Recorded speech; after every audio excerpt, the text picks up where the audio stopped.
नमस्कार। आज हम बात कर रहे हैं एक ऐसे शख्स की जो कुछ सालों पहले एक दूध विक्रेता के रूप में कार्य किया करता था। फिर उसने कुछ ही सालों बाद वाघरालपाड़ा में चाल बनाने का काम किया और फिर देखते ही देखते वह चाल माफिया बन गया।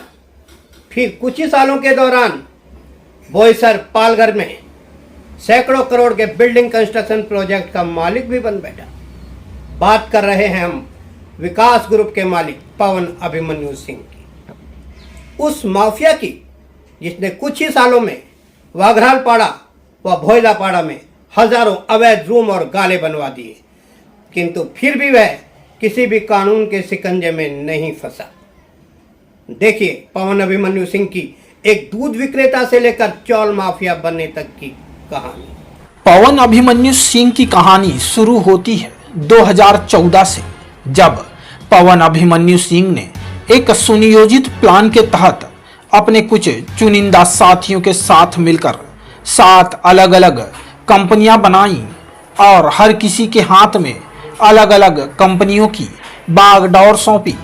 इन कंपनियों का काम सस्ते व सुविधायुक्त घर देने के संबंध में भ्रामक प्रचार कर तथा लोगों को गुमराह कर आदिवासी व वन विभाग की जगहों पर अवैध चौल बनवाकर उन्हें बेचना था। हम आपको बताते हैं कि वे 7 कंपनियां कौन सी थीं और किसके हाथ में किस कंपनी की कमान थी। तो सबसे पहले बात करेंगे विकास ग्रुप बिल्डर एंड डेवलपर्स की, जिसका मालिकाना हक पवन अभिमन्यु सिंह के पास था, किंतु शुरुआती दौर में आनंद सिंह, विजय सिंह, गया प्रसाद सिंह व संजय शाह भी विकास ग्रुप के पार्टनर के तौर पर थे।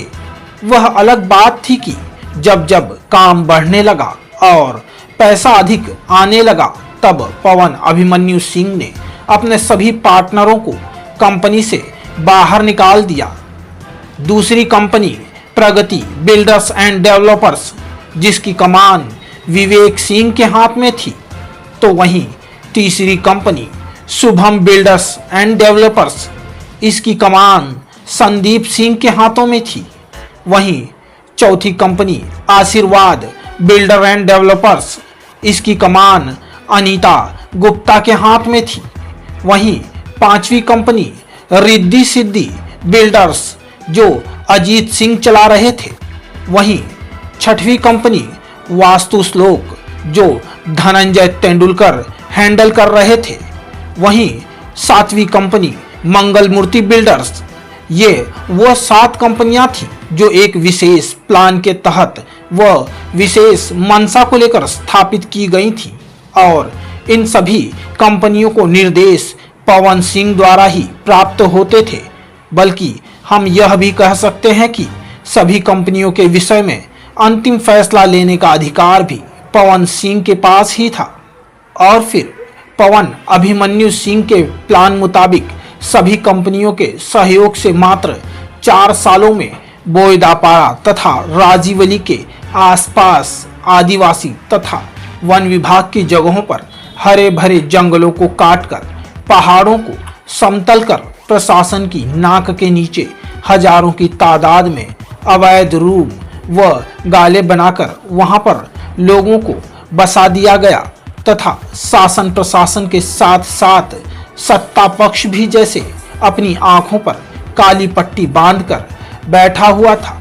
और तब आखिरकार मनसे प्रमुख राज ठाकरे ने 2018 में इस मामले को अपने संज्ञान में लेकर जब आवाज उठाई, तब इसका खासा प्रभाव पड़ा और तब जैसे प्रशासन नींद से जागा। और तब 23 फरवरी 2018 को मनपा व तहसील प्रशासन लाव लश्कर के साथ हजारों अवैध रूप से बने गालों व रूम को तोड़कर जगह खाली कराने पहुंचा, किंतु वहां पर मौजूद वह भू माफिया जिन्होंने वे हजारों रूम वो गाले बनवाए थे, जिन्होंने सीधे तौर पर प्रशासन का विरोध किया, उस प्रशासन का विरोध किया जिसके संरक्षण में कभी इन भूमाफियाओं ने वे हजारों रूम व गाले बनाए थे।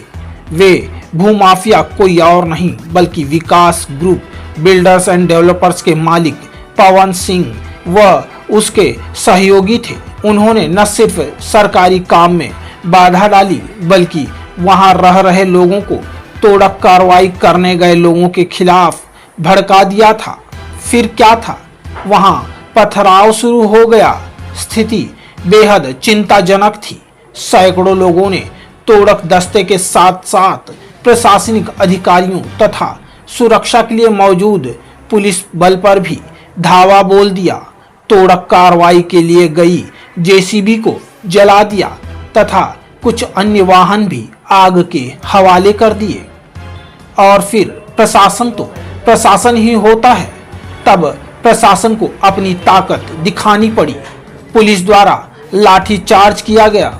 और फिर प्रशासन तो प्रशासन ही होता है, तब प्रशासन को अपनी ताकत दिखानी पड़ी। पुलिस द्वारा लाठी चार्ज किया गया तथा बल प्रयोग कर हजारों की तादाद में रूम व गाले तोड़ दिए गए। और अंततः वायु पुलिस द्वारा इस गंभीर मामले में चौल माफिया पवन अभिमन्यु सिंह, विवेक सिंह व शक्ति सिंह को गिरफ्तार कर लिया गया। 2018 की जबरदस्त कार्रवाई के बाद पवन सिंह व उसके साथियों ने अपने प्लान में बड़ा परिवर्तन किया, जिसके तहत पवन सिंह व उसकी सहयोगी कंपनियों द्वारा जो पैसा ग्राहकों से सस्ते घर उपलब्ध करवाने के नाम पर उठाया गया था, उन पैसों का इस्तेमाल अब बोईसर पालघर के बिल्डिंग कंस्ट्रक्शन का प्रोजेक्ट शुरू करने में किया जाने लगा तथा पवन अभिमन्यु सिंह ने बड़े ही सातिराना तरीके से ग्राहकों से लिए पैसों से पालघर व बोईसर में ठाकुर हाउसिंग डेवलपमेंट कॉरपोरेशन के नाम से बड़े बिल्डिंग प्रोजेक्ट शुरू किए और नए ग्राहकों को लुभाने के लिए नए आकर्षक प्रलोभन भी दिए गए। और इस तरह से पवन सिंह व उसके साथियों द्वारा सफेद पोश बनकर पिछले कारनामों पर पर्दा डालने का प्रयास किया गया और इस तरह से वे अपने मंसूबों में काफी हद तक कामयाब भी हुए। वहीं 2018 की प्रशासन की बड़ी कार्रवाई के बाद पवन सिंह के कुछ सहयोगियों ने पवन सिंह का साथ छोड़ दिया और अपने अलग तरीके से सस्ते व सुविधा युक्त घर के नाम पर ग्राहकों को फंसाने लगे। उसी कड़ी में नाम आता है संदीप सिंह का, जो शुभम बिल्डर्स के नाम से काम कर रहा था, किंतु वाघरालपाड़ा भूस्खलन मामले के बाद उन्होंने न सिर्फ अपना कार्यालय बदला बल्कि अब स्वास्तिक बिल्डर के नाम से काम करना भी शुरू किया है। हालांकि संदीप सिंह का तरीका अभी भी वैसा ही है जैसा पहले था, किंतु अब वे राजीवली सर्वे नंबर 116 आदिवासी जमीनों में अवैध निर्माण में लगा है। साथ ही संदीप ने नए गांव में भी काम करना शुरू कर दिया है और उसके लिए ग्राहकों को फंसाने के लिए झूठे, लुभावने व आकर्षक ऑफर भी दिए जा रहे हैं। किंतु वही प्रगति बिल्डर्स एंड डेवलपर्स के मालिक विवेक सिंह ने विपरीत परिस्थितियों में भी पवन सिंह का साथ नहीं छोड़ा और बड़ी ही शिद्दत के साथ अभी भी पालघर बोईसर प्रोजेक्ट से जुड़े हुए हैं। और एक विशेष बात, 2018 को जो मनपा प्रशासन व तहसील प्रशासन द्वारा बड़ी तोड़क कार्रवाई की गई थी, वे सभी तोड़े गए रूम व गाले फिर से मनपा प्रशासन व तहसील प्रशासन के सहयोग से वापस फिर से बना लिए गए हैं। अब सवाल ये उठता है कि हजारों अवैध रूम व गालों को बनाने के बावजूद भी पवन सिंह व उनके साथियों के खिलाफ कभी MRTP के तहत कोई कार्रवाई आखिर क्यों नहीं हुई। हालांकि अब वह ग्राहक जिन्हें सस्ते व सुविधा युक्त घर देने के नाम पर गुमराह कर लाखों रुपए लिए गए थे, किंतु उन्हें घर नहीं दिया गया था, अब वे लगातार स्थानीय पुलिस स्टेशन में पवन सिंह व उनके साथियों के खिलाफ अर्जी दाखिल कर रहे हैं। और उसी के तहत अगस्त महीने में पवन सिंह साईं कृपा बिल्डर्स एंड डेवलपर्स के मालिक नीरज लाल यादव तथा सुभाष के खिलाफ धोखाधड़ी का एक मामला भी दर्ज किया गया था और इस विषय पर हमने एक खबर भी प्रस्तुत की थी। वहीं हमारी उस खबर के बाद धोखाधड़ी के शिकार लोगों की अर्जियां पवन सिंह व उनके साथियों के खिलाफ स्थानीय पुलिस स्टेशन में लगातार पहुंच रही हैं और इसके अलावा कुछ लोगों ने हमसे भी संपर्क करना प्रारंभ कर दिया है, जिसके तहत सहज ही अनुमान लगाया जा सकता है कि आने वाले समय में पवन सिंह, विवेक सिंह व संदीप सिंह आदि के खिलाफ धोखाधड़ी के अन्य मामले भी दर्ज हो सकते हैं। पवन अभिमन्यु सिंह के अलावा बड़ी तादाद में ऐसे बिल्डर और भी हैं जिन्होंने बड़ी तादाद में अवैध रूम व गाले बोहिदा पाड़ा व वाघराल पाड़ा में बनाए हैं। जल्द ही उनका कच्चा चिट्ठा भी आपके सामने प्रस्तुत करेंगे।